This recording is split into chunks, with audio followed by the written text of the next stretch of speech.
Euromaxx highlights. And here's your host, Louise Houghton. Thanks for tuning in today for our highlight show where we bring you our pick of reports from the past week. Deep Down, underwater videos by the Ocean Brothers. Animal Magic, a magician from Finland plays tricks on dogs. And Fast and Furious, exploring the wacky world of water rides. The first underwater film was shot back in the 1940s. Since then, the ocean depths have been recorded many a time, but some divers are trying to show the seabed in a new light. Two Spanish brothers, for example, perform tricks underwater that look as if they've been computer-generated. Their latest short film is called Amazing Freedive, and it challenges the viewer's perception. We met up with the Ocean Brothers, as they're known, off the coast of Tenerife.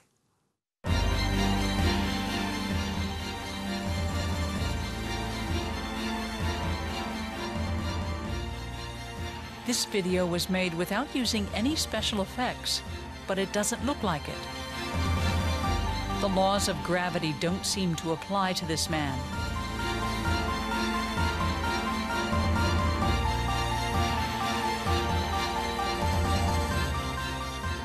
The film was made by the Ocean Brothers, two passionate freedivers from Spain.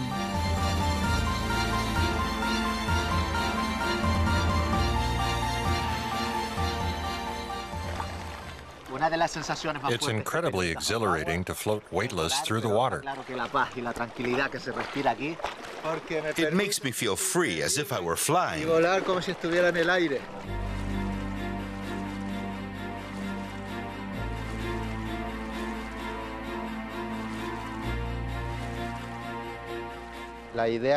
The idea behind our film was to translate the sensation of being underwater into images. There's not just one reality. What I see is not the same as what you see. I'd like people to view as many different perspectives as possible. The Ocean Brothers are masters at turning perspectives upside down, and they're able to put everything they do on shore into practice underwater too. With them, up is down, down is up, and nothing is as it seems. Images that make them look like they're floating on water have merely been rotated 180 degrees during editing. They applied the same principle to walking.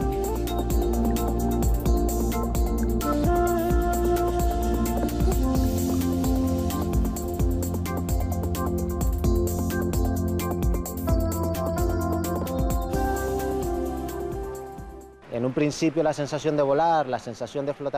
wanted to capture the phenomenon of weightlessness underwater. Usually you use computer-generated special effects, but we couldn't afford them. So we figured out ways to achieve the same effects using simple tricks.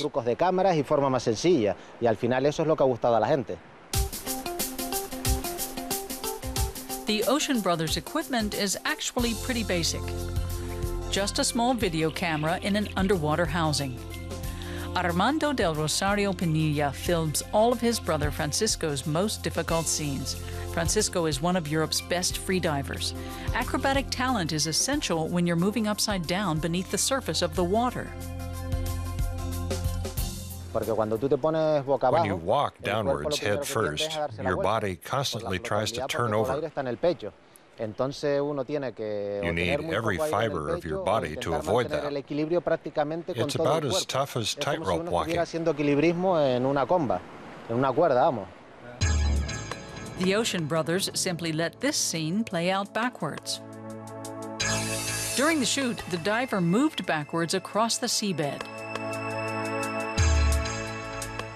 To stand on the sea floor, you have to release all the air in your lungs so that you don't float back up. You have to start walking backwards the very moment you feel like swimming back up because you've run out of air.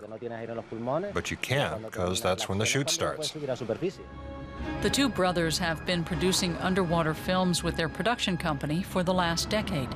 Armando is a trained marine biologist and usually specializes in life beneath the oceans. His brother Francisco also shoots music videos and commercials.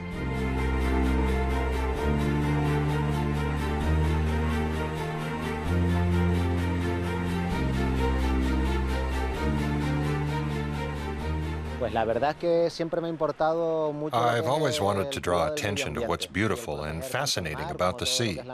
That's why I make films that show nature in a new light, so that people notice and don't just see the same old images again. Delighted, the Ocean Brothers follow the reception of their film on the internet. It's already racked up over 400,000 clicks on various video platforms. That's very encouraging. It'd be great to win an Oscar one day. To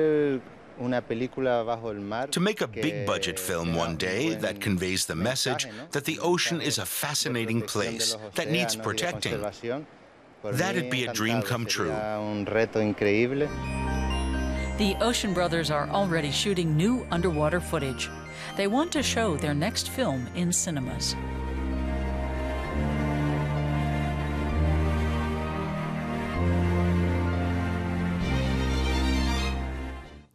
Well, from tricking our perception underwater, we turn to tricking our pets on the internet. Jose Ajuan is a magician who tested his skills on a bunch of bewildered dogs. His short films have become an internet sensation, clocking up millions of views. And following all of this success, he's now experimenting new ways to make videos with his magic, graphic skills, and of course, man's best friend.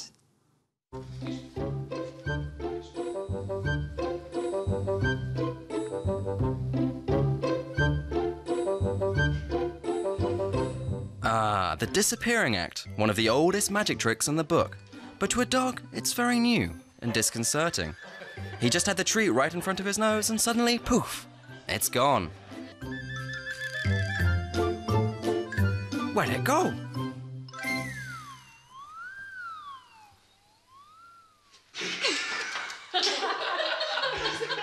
The trickster is 35-year-old Jose Ahonen of Finland. He makes the videos in the Finnish town of Tampere, in the midst of forests and lakes.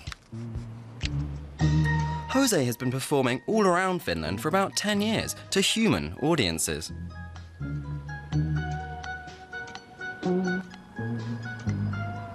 But a few months ago, he decided to try out some magic on canine spectators. The first time I tried the trick, this is actually how you can do it in home as well. You don't need anything to do this. So could you sit? Thank you. And you hold the treat with your hand like this, so your fingers covers the treat. And you put the treat on top of your head and you go. The dog's varied reactions gave him an idea. Jose modified the trick. And 27 dog owners and his brother answered his Facebook invitation to take part. His brother is game for nearly anything. It's always fun to see your brother with a big dog and maybe get attacked now. He didn't exactly get attacked, but the reactions were surprising.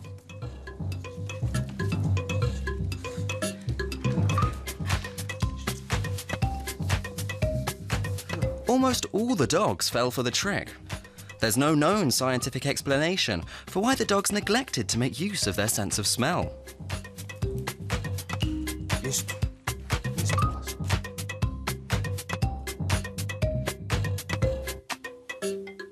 Dogs are so good like performers, and they are like real and honest, and they don't fake anything. They are like what they are.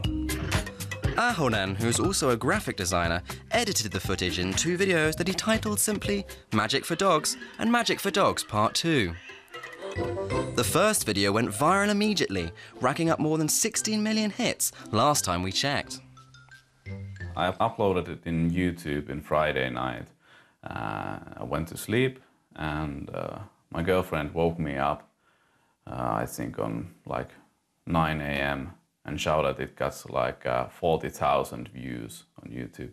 And I was like, what? And by the end of the day, it was 1 million views. And then I had like a champagne bottle opened. Another trick was a levitating sausage, clearly bewildering the dogs. So much so that animal behavior researchers have shown interest in witnessing the video shoots firsthand. And dog lovers worldwide are of course the biggest fans. Several people have emailed the same story, that they were having a bad day and they watched the video and they felt great after it. So I'm very happy that we have like spread the happiness around the world with this stupid little dog magic video. How dogs react to human barking. And Jose Ahonen is also making a name for himself as a dog comedian.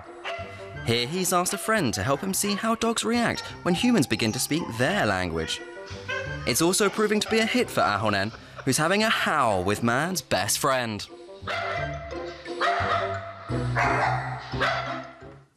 Now, although this magician can magic food away, there is still an awful lot of food that goes to waste around Europe. In the catering world, there are regulations that restrict what happens to the unused food at the end of the day. But with sustainability being a buzzword here on the continent, some restaurants are recycling this old food. Sounds a bit off-putting, I know, but the dishes are popular and the supplies are streaming into the kitchen. This food would normally have landed in the garbage. But Copenhagen's Roep and Stoep restaurant serves what farmers and supermarkets would otherwise throw away. Chef Søren Grimstrup freezes leftovers, preserves vegetables, and turns fruit into chutney. Nothing goes to waste. Alle Zutaten, die hier reinkommen, The ingredients that we get aren't bad. ja, die sind nicht schlecht. Also, die sind nur They've just been left over in the system because we, the consumers, don't want to buy them. die Verbraucher, die nicht kaufen wollen. The restaurant is located in a cultural centre in Copenhagen's old town. The building, constructed almost 300 years ago, is one of the city's oldest. More than 100 volunteers work here without pay. One of them is Elisabeth Geertje Palgrim. Sometimes I feel that people, they just talk a lot. And then it's nice to feel that you can do something. These so-called asparagus potatoes have just arrived. They're simply too big for farmers to sell. 40% of the ingredients here are donated. The rest are purchased. Every day, Søren Grimstrup spontaneously creates a new menu. I wanted to make focaccia because I have so much salsa on hand. Überschuss-Salsa. Today's main course is mussels with French fries. Normalerweise würde man Normally, you'd plan a dish that requires specific ingredients. diese Sache haben. Here we might have an idea and a main ingredient, like potatoes or mussels. Kartoffeln, Musseln oder so. And out of that, we create a dish. Dann müssen wir es If we're missing a few ingredients, we have to find something to replace them. Ingredienzen oder so, einige Zutaten nicht dazu haben. Das müssen wir austauschen. A group of friends founded Roep and Stoep in 2013 with just €1,200 in startup capital. The restaurant's goal was to do something against food wastage.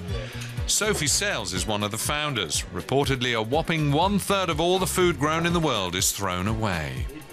Some of us used to work in kitchens when we were younger, and we saw a whole lot of food being thrown out. So we sat together and talked about how is it possible to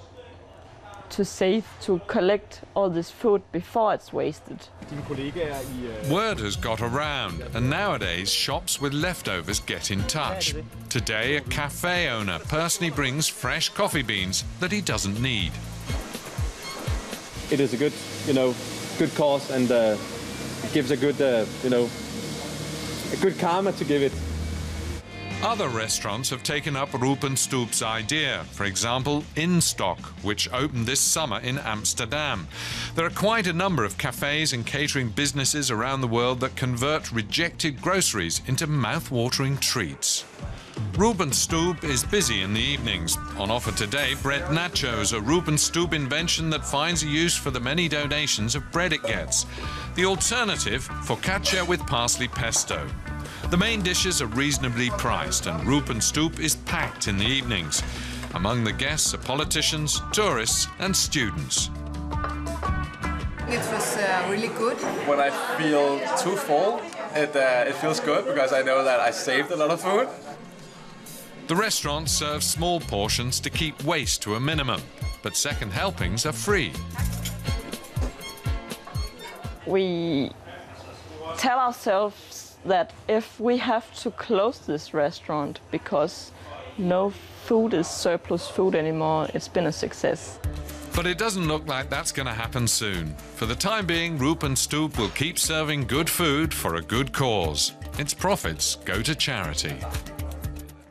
Now, you have to be a bit of an adrenaline junkie to like what is up next. We're exploring the most extreme water slides across Europe, many of which have become as heart-stopping as roller coasters. With free falls, double loops and breakneck speeds, water park developers are always trying to outdo last summer's thrill. And the demand is high.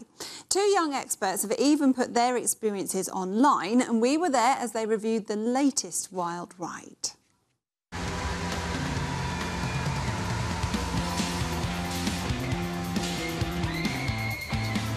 A 32-meter plunge at more than 100 kilometers an hour.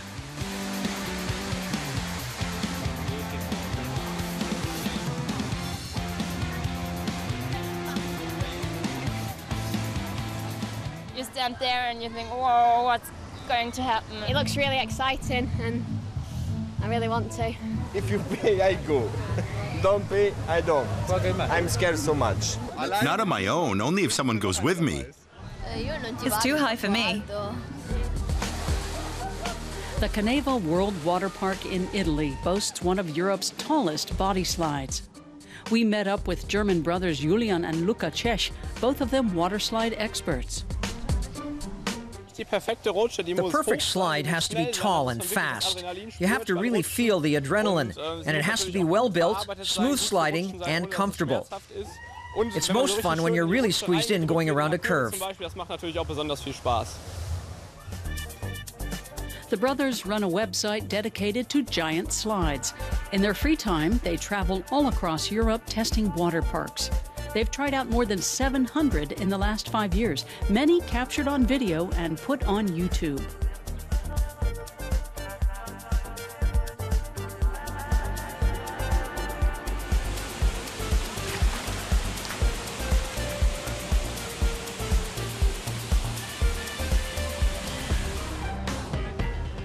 But they've never been on a slide as tall as this. Despite the intimidating height, Julian rises to the challenge. You can't think about it too much, so I'm just gonna go do it. Just before the trapdoor opens, he turns on the camera and he's off.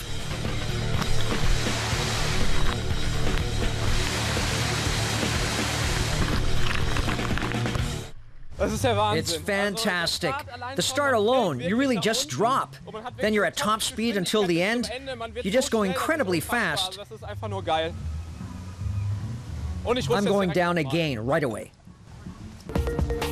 Higher, steeper, stranger. There's serious competition among amusement parks for extreme water slides. Here, one even goes straight through a shark tank. At almost 50 meters high, Brazil's Kilimanjaro slide is the world's tallest. Mammoth in the U.S. is the longest, covering almost 540 meters. The challenge for slide designers? They should push the envelope, yet the rides should still be safe. Every slide created by Rainer Braun in his office in Stuttgart means he has to come up with new ideas and solutions. Imagine you're coming at the water at 100 kilometers an hour. At that speed, the surface of the water is as hard as concrete. So I have to come up with special techniques to make the water softer, like injecting air into it. Rainer Braun's most spectacular slide was the world's first double looper in Thurgau, Austria. And Julian Schech and his brother came to test it. Slides are getting extreme. In recent years, we've seen entirely new developments. I expect some very interesting projects in the next few years. A view of the Alps and then 14 meters of free fall. That provides the speed to complete the 2 loops.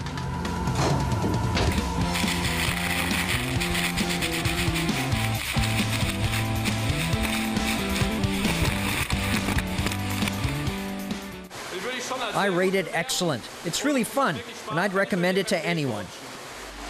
To get their adrenaline back to normal, Julian and Luca then go on a calmer ride. Wiser, but still in their element. Well, karma is the theme of our final report today as we head off to Switzerland and the northeastern canton of Thurgau. This is a popular destination for both day trips and longer vacations. At their own pace, visitors can stroll round the lake, go wine tasting, or take in some of the local culture. Visitors flock to the Swiss canton of Thurgau for its varied landscape, its centuries-old half-timbered houses, and a scenery along Lake Constance.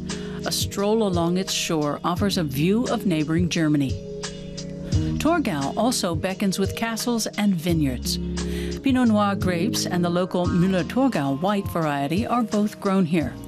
Michael Broger works without chemicals and does most of the cultivation by hand to preserve the soil. With my wines, you can certainly taste the different vintages. My wines aren't sugared or concentrated. And you can really taste whether or not we had a hot summer, a dry autumn, or a rainy period.